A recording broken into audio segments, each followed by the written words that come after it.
नमस्कार साथियों। स्वागत है आपका अपने यूट्यूब चैनल स्टडी विद देव सारन पर। दोस्तों, मैं देवाराम सारन। आज अपन बात करेंगे राजस्थान एग्रीकल्चर सुपरवाइज़र के जो एग्ज़ाम होगा 4 फरवरी को, उससे पहले मॉडल पेपर के बारे में बात करेंगे, उसके मोस्ट क्वेश्चनों के बारे में बात करेंगे। तो पहला एग्रीकल्चर का जो पहला क्वेश्चन है वो है कि राज्य में सर्वाधिक क्षेत्रफल में बोई जाने वाली अनाज फसल कौन सी है। राज्य का मतलब राजस्थान में सर्वाधिक क्षेत्रफल में अनाज फसल कौन सी बोई जाती है, इसका क्षेत्रफल बताना है। तो इसका दोस्तों आंसर होगा वो होगा बाजरा। इसका आंसर कौन सा होगा? बाजरा होगा। जो बाजरा है पेनिसिटम गलुकम है, वो राजस्थान में सर्वाधिक क्षेत्रफल पर उगाई जाती है। यहाँ राजस्थान के सर्वाधिक क्षेत्रफल पर बोई जाती है। अगला क्वेश्चन है कि किसी विस्तृत क्षेत्र की औसत दशाओं में परिवर्तन या मौसम का समावेश जो लंबे समय के लिए होता है क्या कहलाता है। तो दोस्तों, जो किसी विशेष क्षेत्र में औसत मौसम दशाओं के परिवर्तन या औसत जो मौसम होता है वो जलवायु कहलाता है। क्या कहलाता है? जलवायु या क्लाइमेट कहलाता है। तो दूसरे क्वेश्चन का आंसर होगा वो होगा जलवायु होगा। इसका ए ऑप्शन सही होगा। तो दोस्तों, अगले क्वेश्चन की अपन अगर बात करें तो अगला क्वेश्चन है कि जैविक खेती के उत्पादन में प्रथम स्थान रखने वाला राज्य कौन सा है। अपन इसमें बताना है कि जैविक खेती के उत्पादन में सर्वाधिक जैविक खेती किस राज्य में होती है। तो सर्वाधिक जैविक खेती होती है वो मध्य प्रदेश में होती है। कौन से राज्य में होती है दोस्तों? मध्य प्रदेश में सर्वाधिक जैविक खेती होती है। इससे अगला क्वेश्चन है कि मृदा के सोलम शब्द की उत्पत्ति किस भाषा से हुई है। तो मृदा के सोलम शब्द की उत्पत्ति हुई है वो हुई है, अपन को बताना है कि किस भाषा की है। तो वो है लैटिन भाषा की। किस भाषा की है दोस्तों? तो लैटिन भाषा की है। मृदा का जो सोलम शब्द है वो लैटिन भाषा का शब्द है, जिसका अर्थ होता है फ्लोर या फरस। जिसका अर्थ होता है फ्लोर। क्या होता है दोस्तों? फ्लोर होता है। तो दोस्तों, अपन अगले क्वेश्चन के बारे में बात करते हैं। तो अगला क्वेश्चन है कि निम्न में से किस उर्वरक का अम्लीय तुल्यांक सर्वाधिक होता है। तो दोस्तों, इसमें अपन को बताना है कि जो उर्वरक है उसका अम्लीय तुल्यांक सर्वाधिक होता है। तो दोस्तों, इन चार जो उर्वरक दिए गए हैं, ammonium chloride, ammonium sulphate, ammonium phosphate और यूरिया, इसमें जो अमोनियम क्लोराइड है इसका सर्वाधिक अम्लीय तुल्यांक होता है दोस्तों। इससे अगले क्वेश्चन की बात करें अपन, तो अगला क्वेश्चन है कि मृदा कणों का विभिन्न स्थानों जैसे जल व वायु द्वारा अधिगमन होना क्या कहलाता है। मतलब मृदा कणों का एक जगह से दूसरे जगह पर जाना किसके द्वारा? जल एवं वायु के द्वारा जाना क्या कहलाता है। तो इसका आंसर होगा स्थानांतरण। क्या होगा? स्थानांतरण होगा दोस्तों।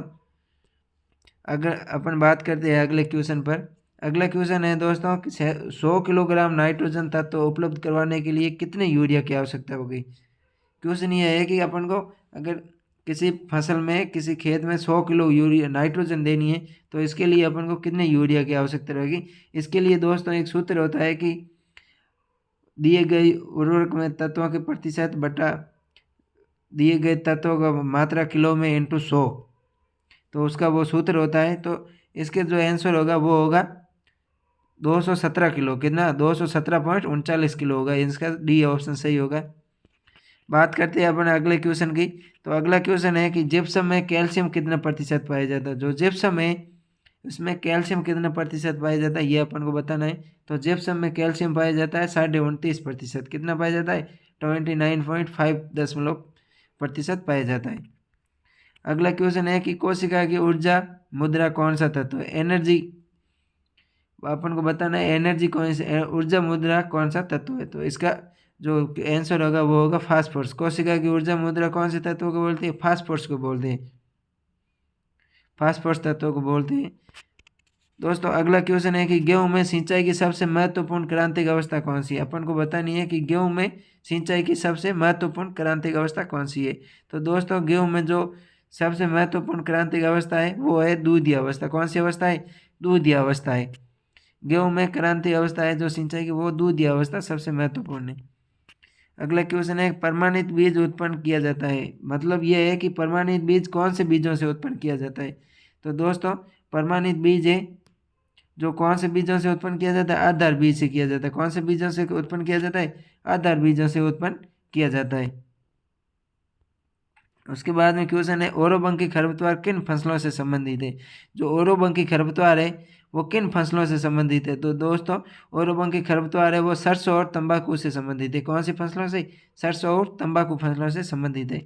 इससे अगला क्वेश्चन है कि शुष्क खेती की जाती है जहाँ की वार्षिक वर्षा, मतलब अपन को बताना है कि जहाँ की वार्षिक वर्षा किससे कम होती है, कितने से कम होती है, वहाँ शुष्क खेती की जाती है।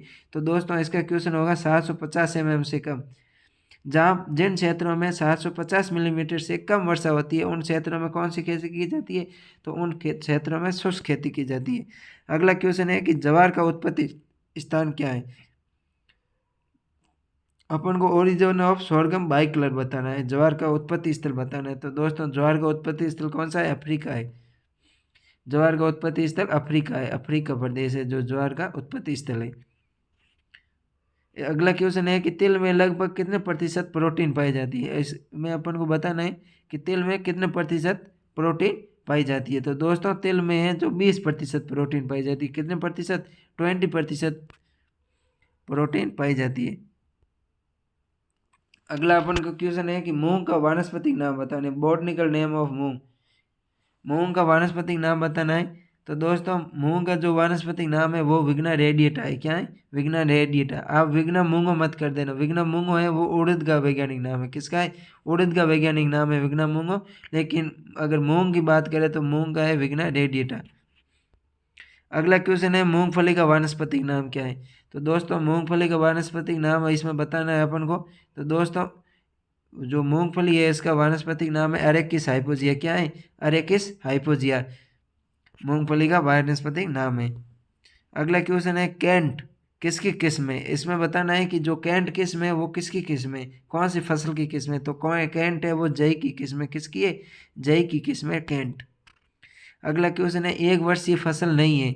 इनमें अपन को वो फसल बतानी है जो एक वर्षीय नहीं है। ऐसे क्वेश्चनों को हमेशा ही ध्यान रखना पड़ता है, क्यों अपन जल्दबाजी में पढ़ लेते हैं कि एक वर्षीय फसल है, लेकिन इसमें पूछा हुआ कि एक वर्षीय फसल नहीं है, वो फसल बतानी है जो एक वर्षीय नहीं है। तो इसमें गन्ना है वो एक वर्षीय नहीं है, क्योंकि गन्ना है जो 1.5 वर्ष में द्विवर्षीय फसल है गन्ना। अगला क्वेश्चन है कि यदि एक किसान जमीन के एक भाग पर एक वर्ष में फसलें उगाता है तो उस खेत की सघनता कितनी होती। यदि एक किसान जमीन के एक भाग पर एक वर्ष में 3 फसलें उगाता है तो उस खेत की सघनता कितने प्रतिशत होगी। तो उस खेत की फसल की सघनता है वो 300% होगी। कितने प्रतिशत होगी? 300% होगी। अगला क्वेश्चन है सर्वाधिक कार्बोहाइड्रेट वाली सब्जी है। अपन को इसमें बताना है कि कौन सी सब्जी है जिनमें सर्वाधिक कार्बोहाइड्रेट पाया जाता है। तो दोस्तों सर्वाधिक कार्बोहाइड्रेट वाली सब्जी है टेपियोका। कौन सी? टेपियोका सब्जी है जो सर्वाधिक कार्बोहाइड्रेट रखती है। वैसे आलू में भी कार्बोहाइड्रेट पाया जाता है, शकरकंद में भी पाया जाता है, मटर में प्रोटीन पाया जाता है, लेकिन जो टेपियोका फसल है सब्जी है इसमें सर्वाधिक कार्बोहाइड्रेट पाया जाता है। तो अपने इस क्वेश्चन का आंसर होगा टेपियोका। अगला क्वेश्चन है कि लोहा या आयरन सर्वाधिक किस फसल में मिलता है, किस फल में मिलता है। लोह पाया जाता है जो Fe है वो सर्वाधिक कौन से फल में पाया जाता है उसके बारे में अपन को बताना है। तो जो लोहा है वो करौंदा में सर्वाधिक पाया जाता है। किसमें पाया जाता है? करौंदा, कैरिसा करंडस में सर्वाधिक पाया जाता है। अगला क्वेश्चन है स्वर्ग का सेब या एप्पल ऑफ पैराडाइज किस फल को कहा जाता है। तो दोस्तों स्वर्ग का सेब है वो केला को कहा जाता है। किसको कहा जाता है? म्यूसा पैराडीसिका केला को कहा जाता है। अगला क्वेश्चन है इसबगोल की बीज दर प्रति हेक्टेयर कितनी रखती है अपन। अगला क्वेश्चन क्या है कि इसबगोल की बीज दर है जो प्रति हेक्टेयर कितनी रखती है, वो 7 से 8 किलो रखती है। इसबगोल की बीज दर कितनी रखती है? 7 से 8 किलो रखते हैं। अगला क्वेश्चन है अफ्रीकन गेंदा का उत्पत्ति स्थान क्या है। अफ्रीकन गेंदा का उत्पत्ति स्थान बताना है अपन को। तो अफ्रीकन गेंदा का उत्पत्ति स्थान है मैक्सिको। क्या है? मैक्सिको है अफ्रीकन गेंदा का उत्पत्ति स्थान। अगला क्वेश्चन है कर्ड किस सब्जी का आर्थिक भाग है। कर्ड है वो किस सब्जी का खाने योग्य भाग है। कर्ड है जो फूल गोभी के खाने योग्य भाग है। कौन सी की सब्जी का? फूल गोभी का खाने योग्य भाग है। और पत्ता गोभी का खाने योग्य भाग क्या है? हेड है। पत्ता गोभी का खाने योग्य भाग हेड है। गांठ गोभी का कौन सा भाग है? फूला हुआ तना। और प्याज का क्लो है जो खाने योग्य भाग है। अगला क्वेश्चन है कि खरबूजे की प्रति हेक्टेयर बीज दर कितनी रखते हैं। खरबूजे की प्रति हेक्टेयर बीज दर रखती है 1 से 1.5 किलो। कितनी रखती है दोस्तों? 1 से 1.5 किलो। तो इसका सी ऑप्शन सही होगा। अगला क्वेश्चन है, पूसा यमदागिनी किसकी किस्म है? पूसा यमदागिनी किसकी किस्म है दोस्तों? पूसा यमदागिनी है जो गाजर की किस्म है। किसकी किस्म है? गाजर की किस्म है। उससे अगला क्वेश्चन है कि एकांतर फलन की समस्या किसमें पाई जाती है? तो एकांतर फलन की समस्या वो आ में पाई जाती है। किसमें पाई जाती है दोस्तों? एकांतर फलन की समस्या आ में पाई जाती है। एकांतर फलन यानी कि एक वर्ष फल लगेंगे जिसको ऑन सीजन बोलेंगे, और दूसरे वर्ष फल नहीं लगेंगे जिसको ऑफ सीजन बोलेंगे। तो ये किसमें पाई जाती है? आम में पाई जाती है। अगला क्वेश्चन है दोस्तों, राजस्थान में आंवला मंडी कहाँ है? राजस्थान में आंवला मंडी चौमू जयपुर में। कहाँ पर है? राजस्थान में एकमात्र आंवला मंडी है वो है चौमू जयपुर में। उससे अगला क्वेश्चन है कि राजस्थान में चैती गुलाब की खेती किस जिले में सबसे अधिक की जाती है? तो राजस्थान में चैती गुलाब की खेती है वो कहाँ पर सर्वाधिक की जाती है? तो अजमेर में की जाती है। कहाँ पर की जाती है? अजमेर में, पुष्कर के आसपास के क्षेत्रों में की जाती है। अगला क्वेश्चन है, केंद्रीय शुष्क उद्यानिकी संस्थान कहाँ स्थित है? केंद्रीय शुष्क उद्यानिकी संस्थान बीकानेर में। कहाँ पर है? बीकानेर में। और कादरी पूछे तो वो है जोधपुर में, लेकिन यहाँ पूछा है केंद्रीय शुष्क उद्यानिकी संस्थान बीकानेर में। कहाँ है दोस्तों? बीकानेर में। उससे अगला क्वेश्चन है कि टमाटर सॉस के लिए परिरक्षक के रूप में किसका प्रयोग करते हैं? टमाटर सॉस के लिए परिरक्षक के रूप में किसका प्रयोग करते हैं? तो इसमें अपन को ऑप्शन दे के बताना है कि किसका प्रयोग करेंगे अपन। तो इसमें ऑप्शन के हिसाब से अपन प्रयोग करेंगे सोडियम मेटाबाइसल्फाइड और सोडियम बेंजोइट। किसका प्रयोग करेंगे? सोडियम मेटाबाइसल्फाइड और सोडियम बेंजोइट। इसका आंसर होगा वो सी होगा, ए व बी दोनों। क्या? सी होगा, ए व बी दोनों। इसमें आंसर होगा वो, सॉरी, इसका आंसर होगा सिर्फ सोडियम बेंजोइट। क्या होगा? Sodium benzoate.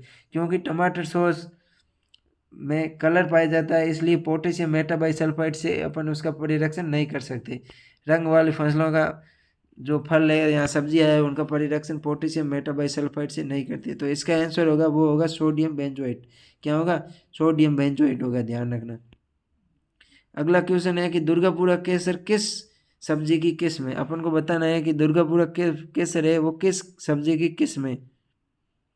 तो ये तरबूज की किस्म है। किसकी है? तरबूज की किस्म है। तो दोस्तों अगले क्वेश्चन की बात करें, नींबू वर्गीय फलों में फल होते हैं, मतलब बताना है कि फल प्रकार बताना है। नींबू वर्गीय फलों का फल प्रकार बताना है। तो इसका होता है हेस्पेरिडियम। कैसा होता है? हेस्पेरिडियम होता है, चमड़े युक्त फल होते हैं। अगला क्वेश्चन है, केतली किस फल की किस्म?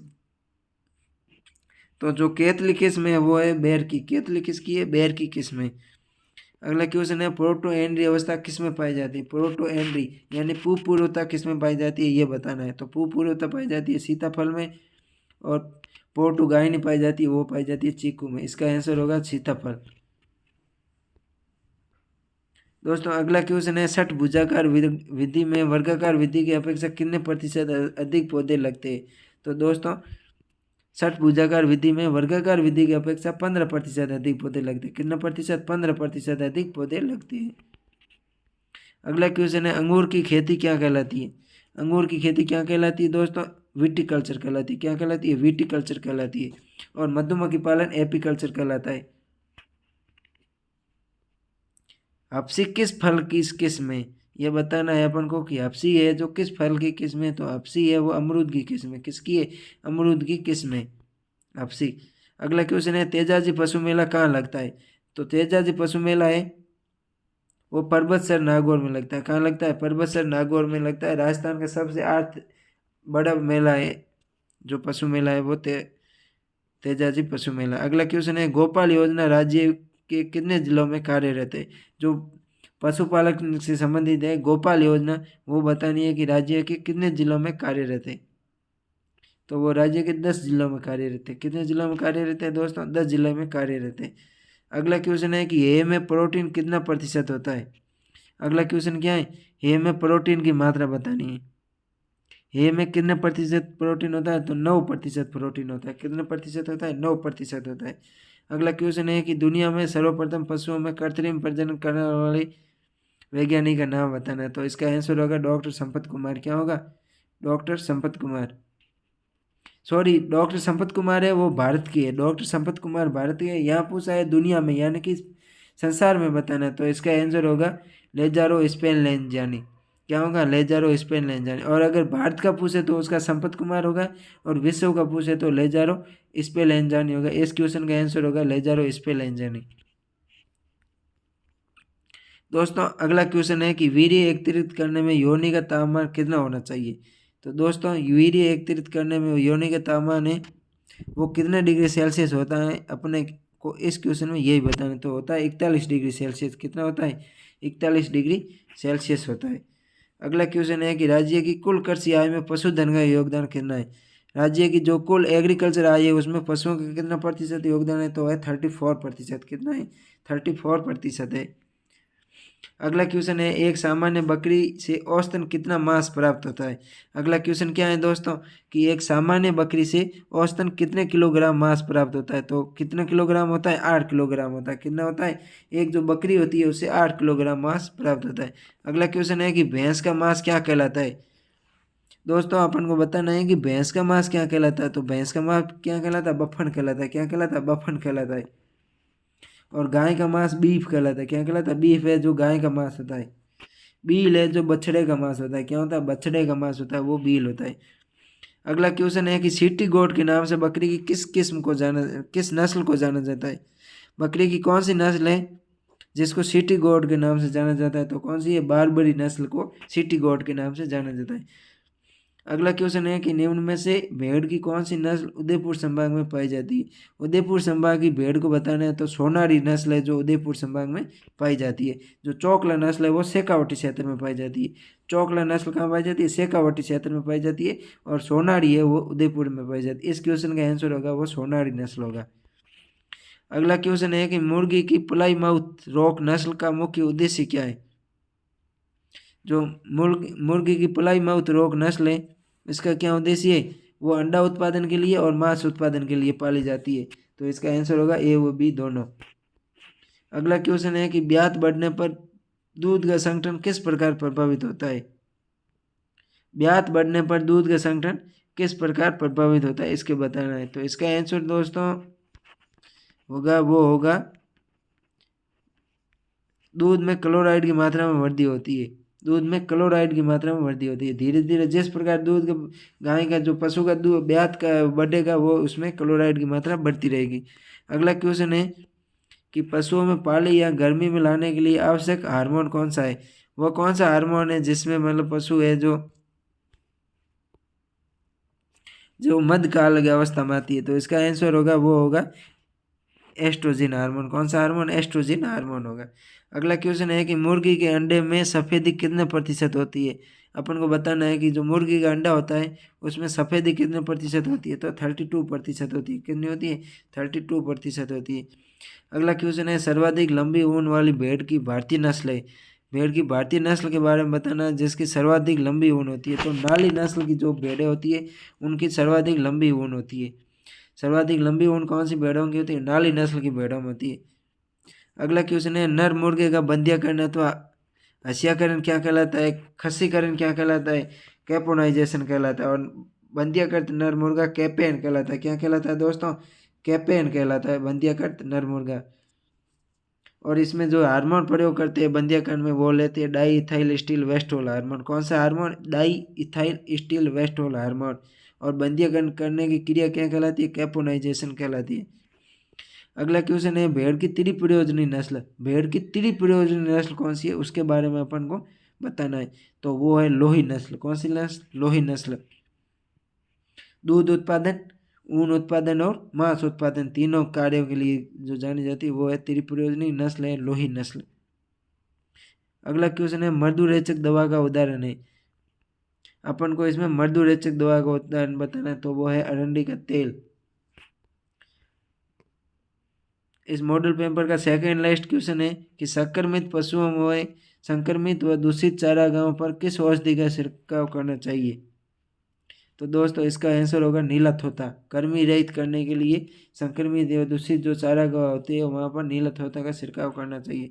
दोस्तों इस पेपर का लास्ट क्वेश्चन है वो है कि ताज़े दूध की अम्लीयता प्रतिशत कितनी होती है। अपन को बताना है ताज़े दूध की अम्लीयता प्रतिशत कितनी होती है। 0.12 से 0.14% होती है। तो दोस्तों ये था आज का अपना मॉडल पेपर।